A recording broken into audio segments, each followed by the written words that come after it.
Start.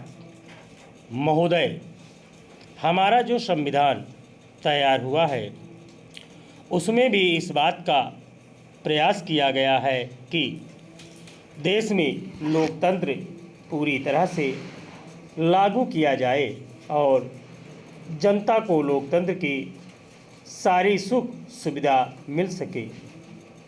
सबसे पहले मैं आपको इस बात के लिए धन्यवाद देना चाहता हूं कि आपने मुझे इस सम्मेलन में कुछ कहने का अवसर दिया है।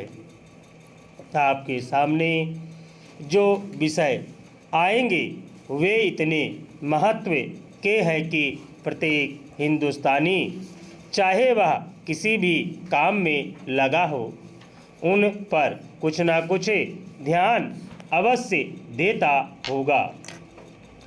यह एक मानी हुई बात है कि बच्चा जैसा तैयार किया जाता है वह बड़ा होने पर वैसा ही निकलता है। शिक्षा का काम यही है कि उसको अच्छी तरह से सुलझे तरीके पर तैयार करे और उसको इस योग्य बनाए कि उसे जिस किसी भी काम में लगाया जाए वह उसे काम को कुशलता और सफलता के साथ पूरा कर सके। हमारे देश में जो शिक्षा पद्धति अभी तक जारी है वह नई नहीं है, बल्कि यदि मैं यह कहूँ कि वह 125 वर्ष पुरानी है तो गलत नहीं होगा।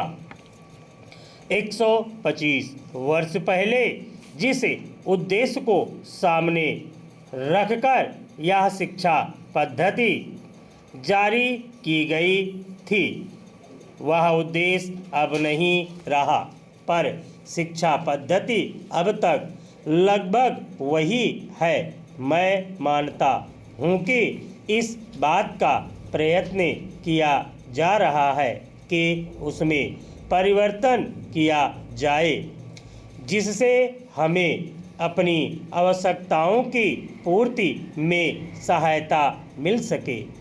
जहाँ तक मुझे मालूम है इस काम में अभी तक हम सफल नहीं हुए हैं।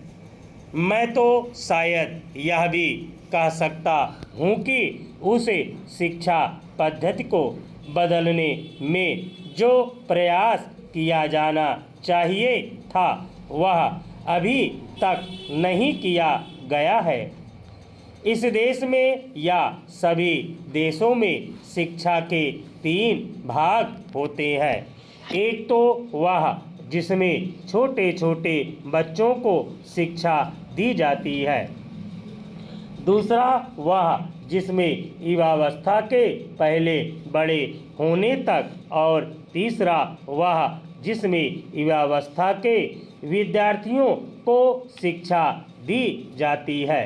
इन तीनों भागों की शिक्षा पद्धतियाँ अलग अलग हैं, परंतु वे एक दूसरे से मिलती जुलती होती हैं और एक से दूसरे में जाने में कोई कठिनाई नहीं होनी चाहिए।